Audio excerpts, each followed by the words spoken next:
Hello, bonsoir tout le monde, bonjour. Ça va dépendre de l'heure à laquelle vous allez vous retrouver en train de suivre cette jolie dame. Elle s'appelle Yolande Choma. Elle est pasteur, entrepreneur, créatrice de mode et aussi, oh my God, présentatrice des émissions et productrice des émissions Overflow. Alors, encore une fois, si vous avez déjà pris l'habitude de me suivre sur cette chaîne YouTube, donc gloire à Dieu et pas encore, abonnez-vous de maintenant. Vous allez m'aider à pouvoir être sûr que je ne parle pas en vain et qu'il y a des gens qui apprécient le travail que nous avons commencé à battre ensemble depuis quelques semaines seulement. Alors ici, je suis venue juste pour deux choses. Premièrement, pour faire un petit synthèse de ce qui a été notre live dans notre page Yolande Choma de cette semaine parce que nous sommes en train de parler d'un grand thème qui est la mise en place. Alors, la fois passée, dans la petite vidéo, j'ai essayé d'expliquer c'est quoi une mise en place. Et pendant que j'étais en train d'expliquer, je vous ai évoqué 7 synonymes. Et pour cette première ou encore pour la deuxième séance de notre enseignement, nous nous sommes assis sur le 7 synonymes. On a dit que c'était fixer, fonder, implanter, installer et mettre en place.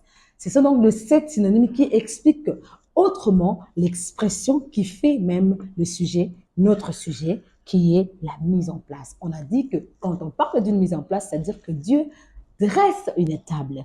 Parce que la mise en place, en réalité, comme on l'avait défini, c'est la manière de disposer qui rend agréable la dégustation de la nourriture dans un restaurant. Et nous avons dit que la rousse, lui, parle d'une préparation future ou d'une préparation de choses qui doivent arriver.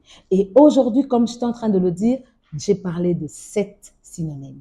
On dit que Dieu va te fixer, on dit que Dieu va fonder, on dit que Dieu va implanter, on dit que Dieu va installer, on dit que Dieu va mettre en place. C'est-à-dire quoi? Ça veut dire tout simplement que quand Dieu sera en train de faire une mise en place, en réalité, il va fixer ta vie. En réalité, il va fonder ta vie. En réalité, il va implanter ta vie et il va installer ta vie. En fait, ça serait une mise en place avec une localisation précise. Et nous avons parlé d'un texte de Ésaïe 22 au verset 23, là où on est en train de dire, là où la Bible dit, il va t'établir. Il va t'établir comme dans un lieu sûr pour que tu sois, je paraphrase, pour que tu sois une trône de gloire pour la maison de ton Père. Et on a aussi invoqué un autre verset, c'est Jérémie 1, 10. Et finalement, on a évoqué aussi Psaume 8, verset 2, où la Bible est en train de nous dire qu'il a fondé sa gloire pour confondre nos ennemis. Nous avons parlé d'une chose qui, je crois, a béni beaucoup de gens, c'est que quand Dieu va localiser dans un lieu sûr, en réalité, Dieu est sur le point de donner de terre à des personnes. Et ça ne serait pas n'importe quelle terre, ça serait des terres où vous allez influencer parce qu'il va vous établir, il va vous fonder, il va vous stabiliser, il va vous mettre en place. Alors, je suis en train de proclamer par la grâce de Dieu que le temps qui sont en train de venir, Dieu va stabiliser vos terres. Dieu va préciser vos terres. Dieu va mettre de la clarté sur l'endroit où il vous donne une terre pour influencer et Dieu va mettre de la lumière à votre influence encore.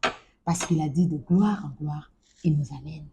Que Dieu vous bénisse. J'aimerais, si vous me permettez, pendant quelques minutes, prier avec quelqu'un qui est ici, mais qui va s'abonner, mais surtout qui va aussi nous suivre ce jeudi 22 mai. Père, merci pour le privilège que tu m'accordes d'être ce canal, pour ce frère, pour cette soeur, pour cette maman, pour ce papa. Seigneur, c'est la saison. La Bible dit, c'est toi qui crées le vouloir et le faire. C'est-à-dire, c'est toi qui crées des saisons favorables et des saisons défavorables. Père éternel, le temps maintenant est arrivé où les saisons que nous allons entrer, ce seraient des saisons favorables. Je prie, Seigneur, comme tu as dit dans ta parole, permets à chacun de nous de regarder dans la bonne direction, afin de vivre pleinement l'accomplissement et les bénéfices de tout ce qui va sortir de cette saison que tu nous as présentée. Que ton nom soit béni, précieux ami Saint-Esprit. Merci encore une fois pour ce temps.